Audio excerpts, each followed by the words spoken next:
Welcome back, ladies and gentlemen. By now everyone's had a pretty decent chance to get started on the raid, and the one thing that we have learnt is that the MVP free-to-play team for the raid is the Road to Rivendell team. A few players out there though are still kind of struggling to put that team together and understand the way that they work. So in this video, I'm going to go through how to build that team up so that you can get the most out of the raids and progress through those difficulty levels so that you're really learning how to dominate that first chapter of the raid. So I will start with the Captain Obvious stuff. Make sure that you do get those guys leveled all the way up to level 60. Make sure that you are getting the gear on them, get them up to gear level 8, and that's really going to help with the survivability of the team.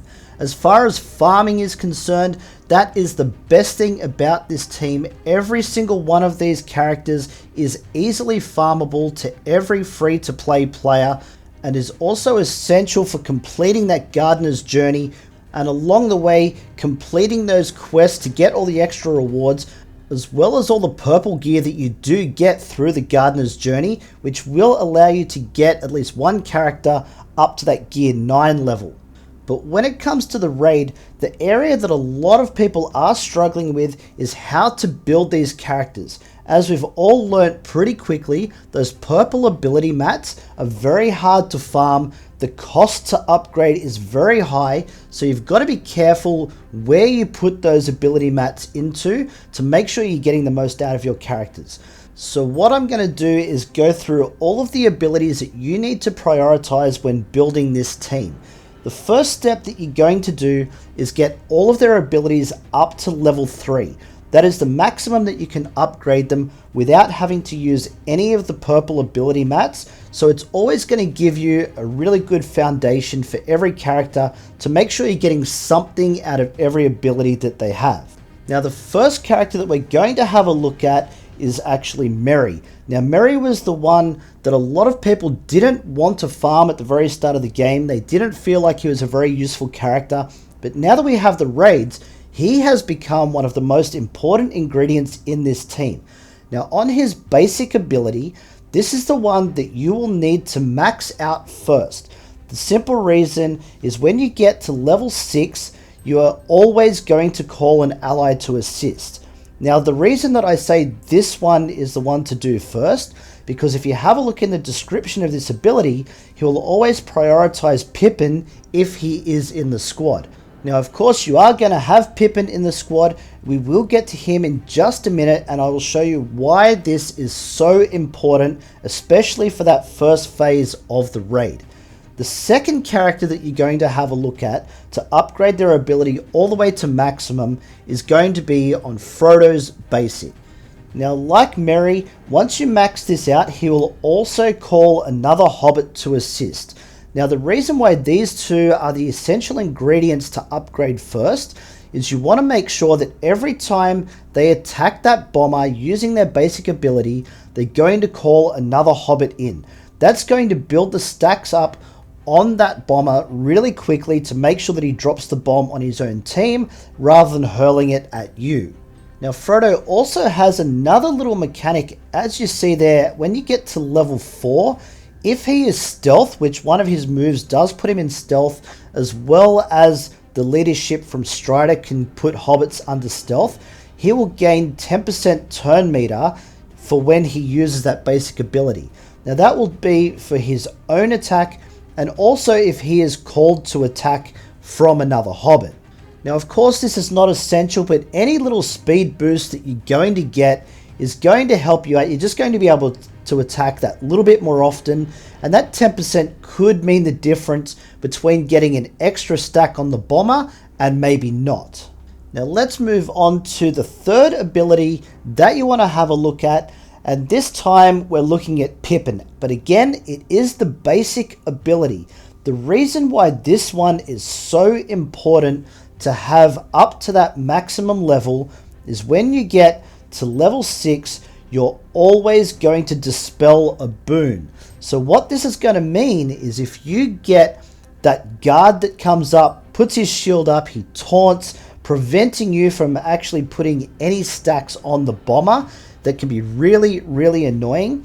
Pippin is going to be able to dispel that taunt so you can get back to putting those extra stacks of Don't Rush Me on the bomber. So the advantage to this is if you already have Merry maxed out with his basic ability, he's going to prioritize Pippin to attack. So what's going to happen if either Merry or Pippin has their turn while that guard is taunting, Pippin will be able to go in with his basic attack even if he is the assisting hobbit and dispel that boon for you. So the best thing about the 3 hobbits that we've spoken about is the fact that their basic ability, which is the cheapest one that you can upgrade to the maximum, are going to be the 3 most effective components of this team, especially in Chapter 1. In fact, those moves are so effective that if you just upgraded those moves along with the normal upgrades for your characters, you'll see a massive boost in your scores just from that alone.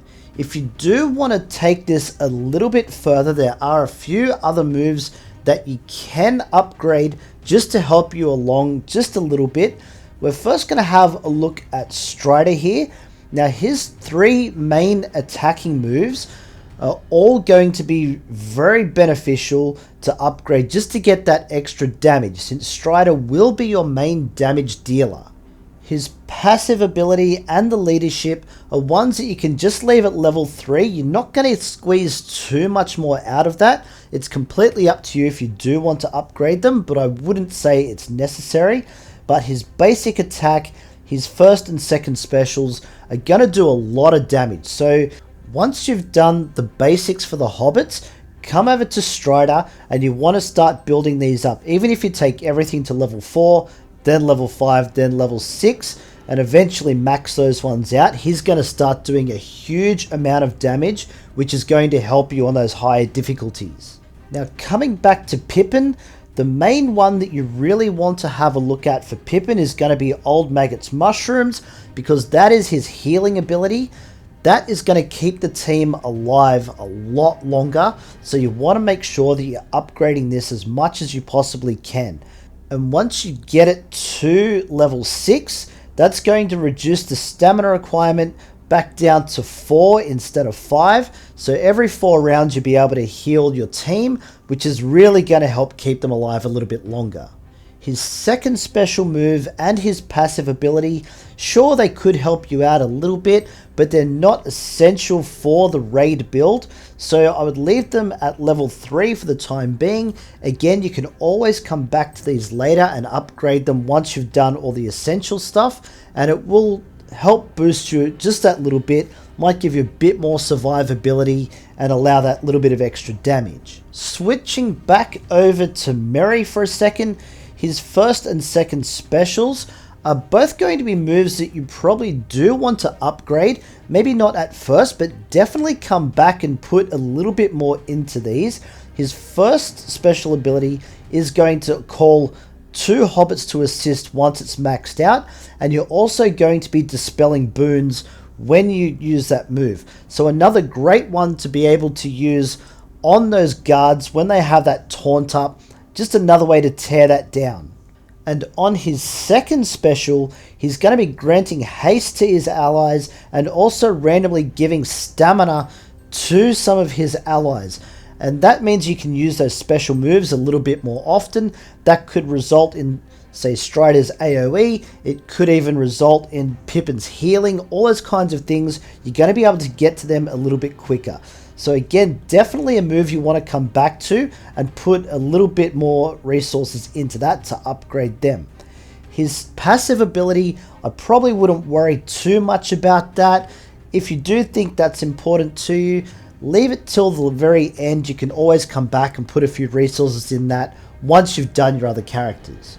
Now coming back to Frodo, his other 3 moves, again, not so important for the raid, but if you did want to upgrade these to level 4 just to get a little bit more damage out of him, that's always going to help you, especially in Chapter 2. Once you knock that troll down and you want to try and pack in some damage as quick as possible, These might be a few little moves that you can use to add that extra damage to it, but again, not essential for the build. Come back to these later if you like. Now the last one that we're going to take a look at obviously is Sam. I have left him to the end because all of his abilities are definitely useful for supporting the team, but they're the kind of thing that you will build up as you go. So maybe put everything up to level 4, do some of your other moves, come back everything to level 5, do some of the other more essential stuff for the other characters. As you go along, Sam does get quite strong. Obviously he uses his basic when he's retaliating against anyone that attacks an ally, so the more damage you can put into that, the better it's going to be, because you can start to chip away at those enemies as they start attacking your allies. For his first special ability, obviously building up those nimble stacks to the most wounded ally is always going to help you, especially in chapter 1 when you've got so many enemies that are coming at you. The hobbits can be a bit more vulnerable, so if they do have those nimble stacks, they'll be able to avoid some of those attacks. For his second ability, this is the one that's really going to come into play, especially against that troll, because it can inflict blind. So any time that you can protect your team from those big hits from the troll, it's always going to be beneficial. This can actually start to stack up to a pretty decent amount of damage, and once you've maxed it out there, you've got a decent amount of self-healing as well. So every time he uses that, he can top up his health a little bit. He kind of just helps himself along as that tank of the team. Then for his passive ability, this one again is a very important mechanic when it comes to this team, is that retaliate. Once you've maxed this out, you're going to have 75% chance of him retaliating every time someone attacks a member of his team. So in chapter 1, when you've got a lot of enemies that are attacking you constantly, if they're not attacking Sam, there's a very good chance that he's going to start chipping away at them. And what that means is when it comes time for the bomber to drop that bomb on his team, you might have weakened them enough so that way the bomb will actually take out the entire team and give you the most amount of points available. The main thing that I really want to stress about this team is just make sure, especially when it comes to the abilities, that you're putting your resources where they're going to count. There just aren't enough ability mats to be able to do everything on every character. So when it comes to a team like this, work on the things that are going to help you in that phase of the raid and get those maximum amount of points. If you feel that you want to stop after you do the basics of the 3 hobbits, that's fine. It's really going to help boost you into those higher tiers. You might even be able to start taking on the level 3 difficulty and start putting on more than 300,000 points, and that's really going to help yourself and your team progress through the raids. All the resources that you do get from your personal rewards, you can put them back into your team and just keep making this team stronger for every time you attempt the raid. You will sometimes need to have a few attempts just to get this to work. Even with my team that I currently have, I haven't worked a great deal on these as yet. I've still been working on my elves. So this team, as you can see it in front of you here, can easily get the 100,000 points on level 1 difficulty. Once I get a little bit more gear onto them and boost the levels a little bit, once I get around to working on them, these guys will be able to take on difficulty level 2, and it won't be much of a jump from there before I can start doing difficulty 3 and using them to put some pretty decent points on the board. If you do have any questions about the Road to Rivendell team, pop it in the comments below. I'll do my very best to answer everybody, but I really hope this helps you guys out. But that's it for this one, guys. Don't forget, like and sub. You know the deal. We got plenty more Heroes of Middle-earth coming your way. Don't miss out, and we'll catch you in the next one.